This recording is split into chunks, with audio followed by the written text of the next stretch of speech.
आला हजरत को आला हजरत क्यों कहते हैं? सहाबा का नाम लें, नबी पाक अलैहिस्सलाम का भी हम नाम लेते तो यूँ किताबों में बयान किया जाता ना, हजरत सैयदना मोहम्मद सल्लल्लाहु अलैहि वसल्लम, ठीक है। नबी पाक अलैहिस्सलाम का नाम आता है तो भी ये सहाबाए किराम। अच्छा, हजरत इमाम अबू हनीफ़ा, इन सब के लिए हम ये बोलते हैं। और इमाम अहले सुन्नत का जब आता है तो वहाँ हज़रत इमाम अहमद रज़ा ये भी बोला जाता है, लिखा जाता है, लेकिन जो इनका एक लक़ब मशहूर आला हज़रत, क्या है ये? बिस्मिल्लाहिर्रहमानिर्रहीम। लेकिन सबसे पहले तो आला ये बड़े को बोलते हैं, बुलंद को, अज़मत वाले को बोलते हैं। तो आला हज़रत का मतलब ये हुआ बड़े हज़रत। इमाम अहले सुन्नत रहमतुल्लाहि तआला अलैह के दौर में आपको बड़े मौलाना साहब कहा जाता था आम तौर पर।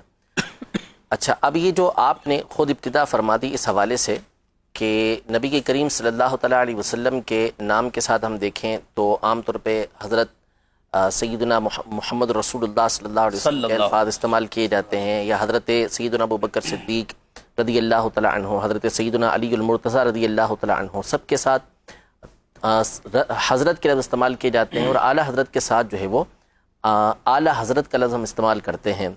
तो इस पर बाज़ लोग एतराज़ करते हैं कि आपने आला हज़रत को ये सबसे बड़ा दिया, यानी दीगर को तो आप फ़कत हज़रत कह रहे हैं, और जब इमाम अहले सुन्नत की बात आती है, इमाम अहमद रज़ा की बात आती है, तो आप आला हज़रत ये कहते हैं। तो ये गोया के आला हज़रत को बड़ा देना है, ठीक है। तो ये एतराज़ बिल्कुल बातिल है। असल ये है कि अव्वल तो मैं आपको इसके कुछ इल्ज़ामी जवाबात अर्ज़ कर दूँ कि ऐसे अल्फाज जो होते हैं वो उमूमी तौर पे लक़ब के तौर पे इस्तेमाल होते हैं, ठीक है। और जब लक़ब इस्तेमाल होता है तो उसमें उसके ये नहीं होता कि इस्तिग़राक़ी, यानी उसके तमाम के तमाम अफराद यहाँ पर मुराद हों, बल्कि एक मख़सूस तबका वहाँ पर मुराद होता है। इसकी मिसाल लीजिए, मिसाल के तौर पर हज़रत सैयदना हसन मुज्तबा रदी अल्लाह तआला अन्हु, जो नबी के करीम सल्लल्लाहु तआला अलैहि वसल्लम के नवासे हैं और जन्नती नौजवानों के सरदार हैं, लेकिन जब हम उनका नाम लेते हैं तो हम कहते हैं सैयदना इमाम हसन मुज्तबा, ठीक है। इमाम हुसैन रदी अल्लाह तआला अन्हु, सही, शहीद करबला, जन्नती नौजवानों के सरदार हैं, लेकिन क्या कहा जाता है? इमाम हुसैन, ठीक है। इमाम मोहम्मद बाक़िर रदी अल्लाह तआला अन्हु अहले बैत अतहार में से हैं, इमाम आज़म के असातिज़ा में से हैं। इमाम जाफ़र सादिक अहले बैत अतहार में से हैं, इमाम आज़म के असातिज़ा में से हैं। इमाम हसन बसरी, इमाम इब्न सीरीन, इमाम मालिक, इमाम शाफ़ई, इमाम अहमद बिन हम्बल। आप ताबईन के नाम के साथ चलते चले जाएँ कि अकाबिर ताबईन जो हैं या तबअ ताबईन जो हैं या उनके बाद के अफराद हैं, तो उनके साथ हम बोलते हैं इमाम। लेकिन जब बात आती है नौमान बिन साबित रहमतुल्लाहि तआला अलैह, अबू हनीफ़ा रहमतुल्लाहि तआला अलैह, तो उनके नाम के साथ हम बोलते हैं इमाम आज़म। आज़म और आला का माना एक ही है, यानी बड़े इमाम। तो अब कोई ये इतराज़ करे कि यार आपने तो इमाम आज़म को इमाम हसन मुज्तबा से बढ़ा दिया, इमाम हुसैन से बढ़ा दिया, हालांकि ऐसा कोई भी नहीं कहता, ठीक है। ये एक मिसाल हो गई इल्मी एतबार से। अब मिसाल के तौर पर एक और मिसाल दुनियावी एतबार से, हमारे जो कायद हैं, हमारे रहनुमा, सबसे बड़े रहनुमा कौन हैं? नबी के करीम सल्लल्लाहु तआला अलैहि वसल्लम की ज़ात गिरामी। हमारे कायद हम ये कहेंगे कि अबू बकर सिद्दीक़ रदी अल्लाह तआला अन्हु हैं। हमारे कायद खुलफ़ाए राशिदीन हैं। हमारे कायद अहले बैत अतहार हैं। हम कायद कहते हैं कि कायद अहले सुन्नत फ़ुला कायद, फ़ुला कायद, फ़ुला कायद। लेकिन जब मोहम्मद अली जिन्ना साहब का नाम आता है तो हम क्या कहते हैं? कायद आज़म। तो क्या कायद आज़म कह के हमने उनको नबी के करीम सल्लल्लाहु अलैहि वसल्लम से बड़ा कायद बना दिया? हरगिज़ ऐसा नहीं। तो असल ये है कि ये जो लक़ब होते हैं, इस तरह के जो अल्फाज होते हैं, इनको बोलते हैं कि ये उमूर निस्बिया में से हैं। उमूर निस्बिया का मतलब ये होता है, जैसे मिसाल के तौर पर मैं ये कहूँ कि सबसे बड़े आलिम जो है सज्जाद भाई, मुफ्ती सज्जाद साहब हैं, ठीक है।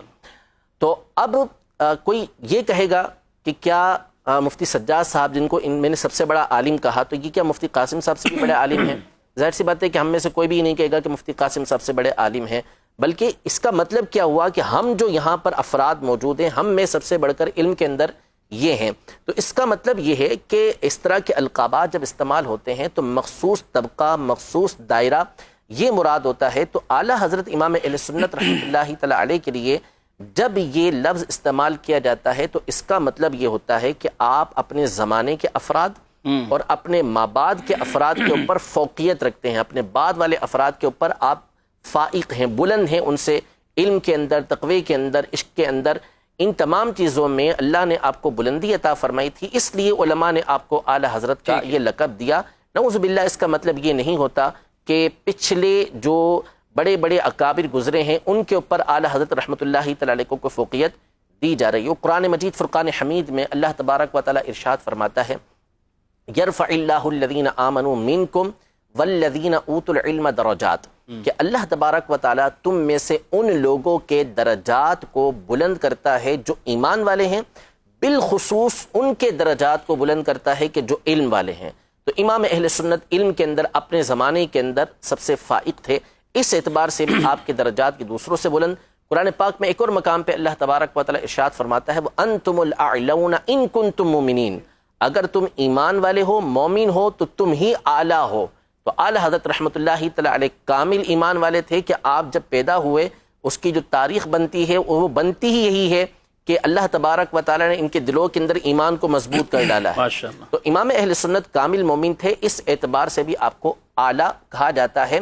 تو نعوذ باللہ اس کا مطلب یہ نہیں کہ آپ پچھلوں سے بھی یعنی جو اکابر تابعین ہیں، جو صحابہ کرام علیہم رضوان ہیں، ان سے بھی اعلیٰ ہوں، ایسا نہیں، بلکہ اپنے ایک دائرے کار کے اندر اپنے بعد والوں کے اوپر آپ کو یہ الفاظ، یہ لفظ جب بولے جاتا ہے تو ان میں بلندی مراد ہوتی ہے، اور لقب جب دیے جاتے ہیں نا تو لقب سے ایک مخصوص شخصیت مراد ہوتی ہے، اس میں استغراق، تمام کے تمام کو گھیر لینا یہ مراد نہیں ہوا کرتا۔